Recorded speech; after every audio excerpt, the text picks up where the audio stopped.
Amid this discussion of costs and prices and affordability, how does a $20 billion bailout of Argentina help Americans? You're the president's point person on that. Well, do you know what a swap line is? It's a currency swap, yes. Yes, but what is that? You're the Treasury Secretary. Yes, but why would you call it a bailout? That is how...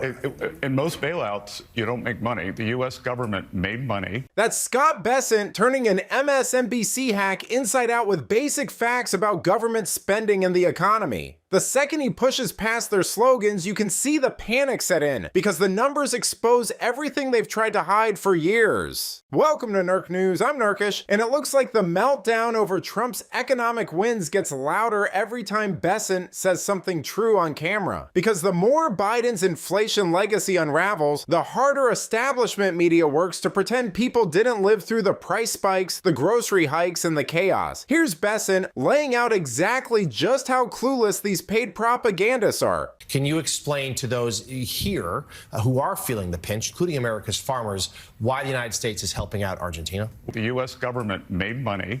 We used our financial balance sheet to stabilize the government.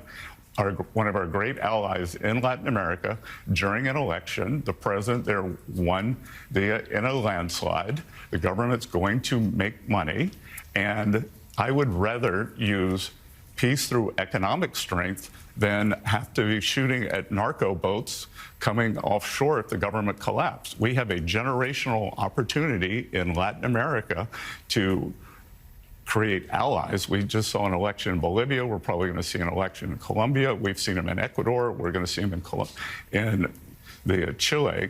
So by stabilizing the economy there and making a profit, then that's a very good deal for the American people.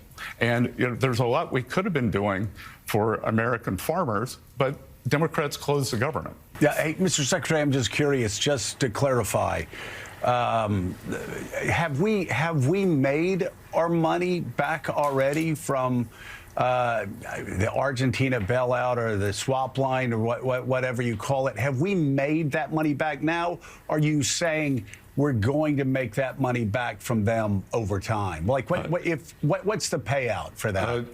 Joe, we already have a profit on that swap line. So have we given them? Did we transfer $20 billion? No, and we've already gotten back? Absolutely not. We made a line of credit available, and a small amount of it was drawn on, and we have made a profit on that. You know, the Argentina deal is the kind of pro-America economic strength Democrats used to pretend they supported. It's a currency swap that made the US money, stabilized a key ally, blocked leftist regimes from regaining ground, and avoided the kind of military crises Biden always stumbled into. I mean, stabilizing them helps curb migration, drug flows, and regional collapse while earning returns for the US, something Biden's blank check foreign aid never did. Life is too expensive in this country. So do you believe the idea that voters are saying affordability is a problem for me is a con job? I believe even this morning you had two people come on and say, well, I look at the price at the pump and I know costs are up.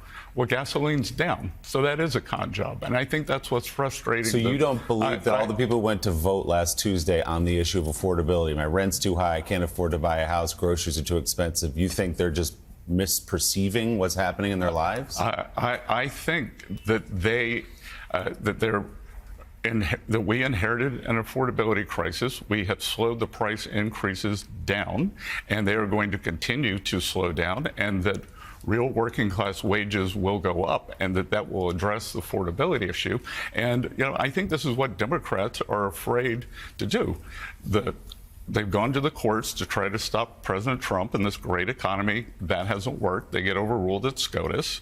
We go to the media, who carries their water. That hasn't worked, so they shut down the government and hurt the economy. Let's keep the economy open, let our policies kick in, and let's see if what I just talked about, let's see if those two lines cross. Costs come down, real wages go up, and then we can have an election next November. There are two parts to affordability. There's the price level, and we inherited a mess. It was the worst inflation 40 or 50 years, and I think what the president was very frustrated about is, you said everyone started talking about it, that after he took office, like where was the discussion during Joe Biden? Because during the Biden era, it was complete gaslighting. There was a vibe session. Steve Ratner, who you just had on, wrote a column basically saying, like, Americans don't know how good they had it. This is, you just don't understand, but the American people know what they're feeling. You know, the real story has nothing to do with the little gotcha lines MSNBC keeps throwing out. It's the contrast. Biden left Americans with a 21% price spike, falling wages, and excuses about corporations and consumers, while Trump's team is already cooling inflation with tariffs, energy dominance, and smart deals like this one. I mean, even Axios and Reuters admit the US won't lose a dime on the Argentina swap, and the broader MAGA framework reshoring factories, lifting wages, cutting deficits, keeps proving the media's doom predictions wrong. But let me know what you think. Did MSNBC push the bailout lie because they can't admit the US actually profited from stabilizing Argentina? Let me know in the comments, and if you enjoyed this video, please give it a like and subscribe to the channel. That stuff really does help us out. Until then, this has been Nerk News. Thanks for watching. Bye.